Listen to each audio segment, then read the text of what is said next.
How much is enough? $1 million? $1 billion? Now imagine being so rich that even Elon Musk or Jeff Bezos would look like middle-class neighbors compared to you. John D. Rockefeller wasn't just wealthy, he was 3 times richer than today's richest men combined. At his peak, his fortune was so massive, it swallowed nearly 1.5% of the entire US economy. Think about that for a second. One man holding the kind of financial power that forced the government to invent new laws just to contain him. But here's the real question. Was Rockefeller a genius who mastered money, or a ruthless empire builder who bent the world to his will? Now let's pause for a moment. If you had that kind of money and power, what would you do with it? Would you buy islands, build space rockets, or maybe, like Rockefeller, quietly dominate an industry so completely that people start comparing you to an octopus with tentacles stretching into every corner of the economy? This is not just a story about money, it's a story about vision, obsession, controversy, and ultimately legacy. Before there were Silicon Valley billionaires, before Wall Street titans, there was one name synonymous with power: John D. Rockefeller. Before we dive deeper into Rockefeller's story, pause for a moment and think about this. Money shaped his life, his power, and even his legacy. And in some way, it's shaping yours too. If you've ever felt like your finances are unstable, or that true wealth always slips just out of reach, then don't just sit back. Take a step that could change everything. Hit that like button, subscribe, and tap the notification bell icon, because the lessons you're about to hear aren't just history, they're keys that could transform your financial future. Now let's get back to the story.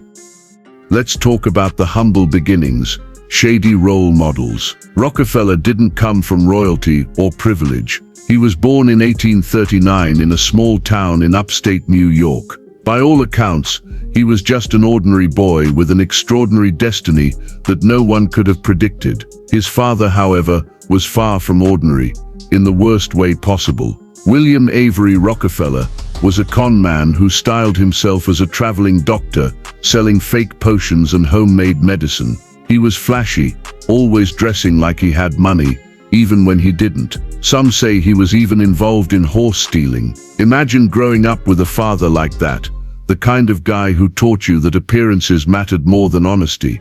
But maybe that was the first lesson young John absorbed: appearances are power. Still, instead of following his father's shady path, John carved his own through discipline, calculation, and an almost obsessive focus on money management. From 50 cents a day to his first fortune, Rockefeller's first job was unimpressive. He dropped out of high school and worked as a bookkeeper for 50 cents a day. Not exactly the kind of wage that screams future billionaire. But here's what set him apart: he saved religiously. While other young men his age spent their earnings on small pleasures, John hoarded every penny, as if he already knew that money was a seed. Plant it, and it would grow. Eventually, he saved enough, and even borrowed from his father. Yes, the same unreliable con man. With this, John made his first leap into business. In 1859, at just 20 years old, he started a small commodities firm with a partner, trading in produce and petroleum products. This was no accident. He understood that America's oil industry was about to explode, and Cleveland, Ohio, where he had moved, was sitting right next to the Pennsylvania oil fields. It wasn't glamorous, but John Rockefeller was playing the long game. The first signs of ruthlessness. Now you might imagine a heartwarming tale of 2 young partners building an empire together. Wrong. Within just 2 years, Rockefeller bought out his partner and replaced him with a chemist named Samuel Andrews. This was Rockefeller's style: cold, calculated, and utterly focused. Still, he needed more capital, and this is where fate stepped in. He brought in a wealthy investor, Stephen Harkness, who only agreed on one condition: that his relative Henry Flagler join as a partner. Turns out, that was the best thing that could have happened. Rockefeller's obsessive money management perfectly matched Flagler's organizational genius, and together they laid the foundation of a business empire unlike anything the world had seen before. Standard Oil. The birth of a monopoly. By 1870, Rockefeller was only 31, but he was already building a company that would change history, Standard Oil. His strategy was different from his rivals. While others chased risky oil drilling projects, Rockefeller focused on refining, the steady, less glamorous side of the business. He cut costs, eliminated waste, and turned byproducts into profit streams. One of his most famous moves was buying oil fields no one wanted. For example, Ohio's sour oil fields were considered worthless because of their impurities. But Rockefeller poured money into research, and his team figured out how to refine it. What others saw as garbage, he turned into gold. That became his trademark: find value where no one else can see it. But Rockefeller wasn't just clever, he was relentless. He didn't want to compete. He wanted to dominate. And he did. In just 3 months of 1872, Rockefeller bought out, bankrupted, or shut down 22 of his 26 competitors in Cleveland. 22.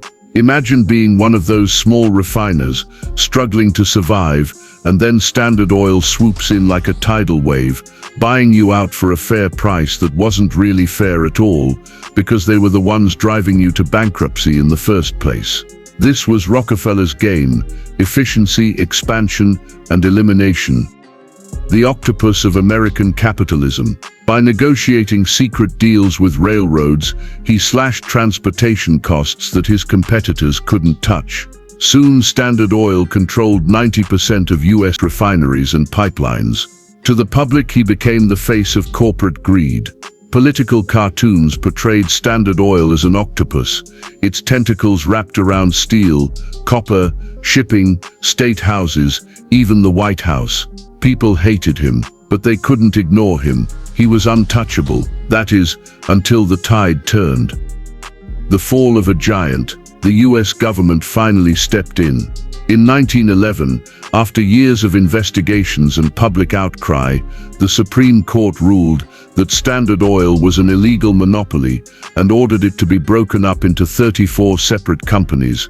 Most men would have seen this as the ultimate defeat. But Rockefeller, he laughed all the way to the bank. Those 34 baby standards included future giants like Exxon, Chevron, and Mobil. And because he owned shares in all of them, his fortune didn't shrink, it multiplied. In fact, the breakup made him even richer. The turning point: wealth to wisdom. But here's where the story takes a surprising turn. Rockefeller retired at 56, his health broken down from years of stress. He was hairless, pale, and frail, described by one journalist as one of the saddest objects in the world. It was almost as if his body reflected the moral burden of how he built his empire. And yet in this frailty, something changed. The ruthless tycoon shifted his focus from empire building to philanthropy. In 1913, he founded the Rockefeller Foundation, channeling his fortune into education, public health, and scientific research. His money helped eradicate diseases, build universities, and fund breakthroughs that changed the world for the better. This was the final lesson of Rockefeller's life. Wealth is only power until you turn it into impact.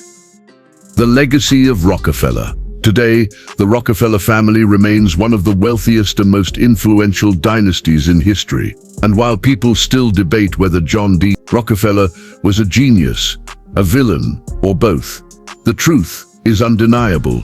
He reshaped not only American business, but the very definition of wealth itself. So here's the question for you. What's the point of building wealth if it dies with you? Do you chase money to dominate?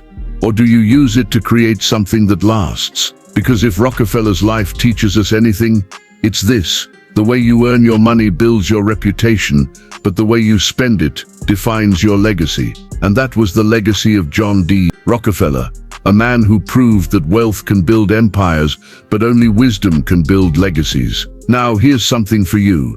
What kind of legacy are you building? Drop your answer in the comments below.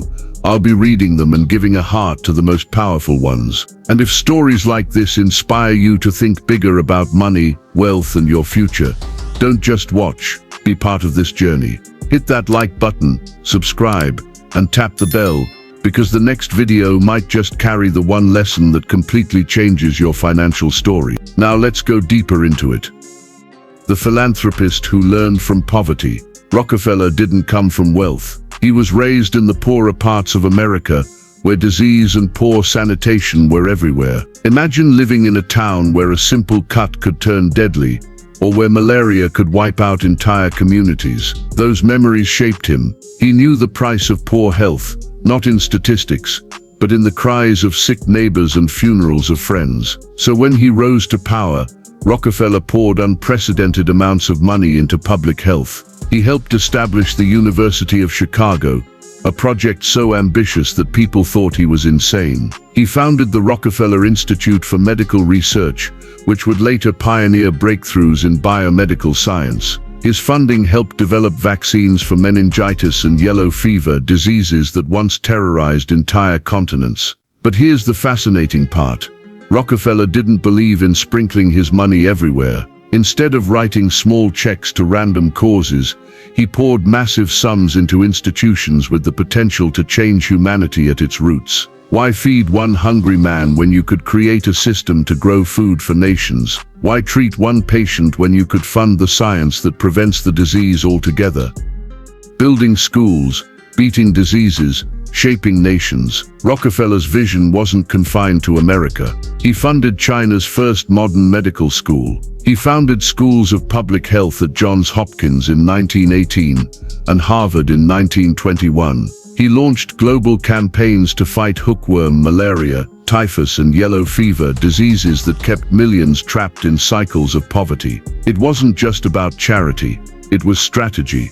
He understood that healthier populations were more productive, more capable, and more valuable to a growing economy. In fact, his foundation's later involvement in the Green Revolution, boosting agricultural productivity across developing nations, saved up to 1 billion lives. Imagine that, 1 billion lives spared from famine because of seeds, science, and Rockefeller's money. At one point, his foundation gave away more foreign aid than the entire US government. Think about that, one man's fortune doing more than the world's richest government. But was it all pure goodness? Here's the part where things get complicated. Did Rockefeller do all this out of pure compassion, or was there something more behind the curtain? Think about it.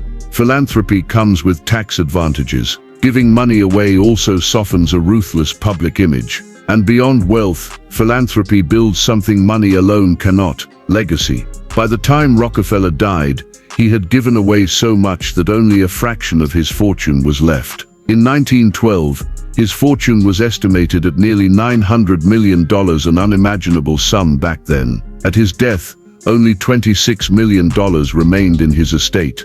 Now, before you feel too sorry for him, remember $26 million in that era was still astronomical. But the key point is this: his real inheritance wasn't cash, it was a system.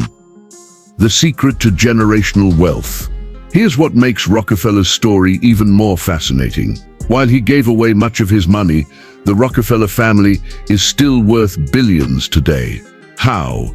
The answer lies not in how much they made, but how wisely they preserved it. Rockefeller pioneered the concept of the family office, a central organization managing the family's wealth, businesses, and investments. But his genius move was using irrevocable trusts and the waterfall system with life insurance. In plain English, he found legal ways to pass money down generations without losing it to taxes, lawsuits, or careless heirs. Imagine your grandparents taking out life insurance policies on their grandchildren. When they pass away, the money flows down, protected from outsiders, and the cycle continues indefinitely. That's how the Rockefellers ensured their wealth never really dies. It just shifts, generation after generation. That's why even today, the Rockefeller name carries power. Not just financial power, but political power, cultural influence, and global reach. The influence beyond money. The Rockefeller influence didn't stop at business or health. For decades, members of the family held high political positions: senators, governors, and even vice presidents. They married into powerful families, They shaped foreign policy, often through the Rockefeller Foundation, which in some cases acted less like a charity and more like a political tool. Take post-war France, for example. The Foundation's funding helped steer French policy away from communism and closer to American influence. Health campaigns, educational programs, agricultural projects, all noble on the surface, but deeply strategic underneath. Critics argue that philanthropy became Rockefeller's sharpest weapon. By funding global health initiatives, they also gained influence over governments, scientific elites, and international organizations. Some even accuse the foundation of prioritizing profit-driven solutions over genuine humanitarian ones. So was it charity or chess? The dual legacy of Rockefeller. Here's the truth. John D. Rockefeller was not a saint. He was also not a devil. He was a man who understood power better than most, and he used every tool at his disposal, business, law, politics, and philanthropy, to build a lasting empire. His money built schools, saved lives, and reshaped medicine. But his money also came from ruthless practices, monopolies, and strategies that crushed competition. And maybe that's why his story is so important for us today. Because it forces us to ask, can you truly separate the good a man does from the way he made his fortune? Or perhaps the better question is this: does the world care about your intentions or only about your results? So here's my challenge for you. When you think about wealth, legacy, and influence, do you want to be remembered for how much money you kept, or for what you created with it? Rockefeller made his choice. What will yours be? And if you've stayed with me this far, I want you to drop a money bag emoji in the comments. It tells me you're not just interested in wealth, you're interested in understanding the power behind wealth. And of course, if you want more deep dives into the lives of the world's most fascinating financial minds, make sure you like this video and subscribe, because this is just one chapter in the endless book of money, power, and legacy. Thanks for watching. We appreciate you.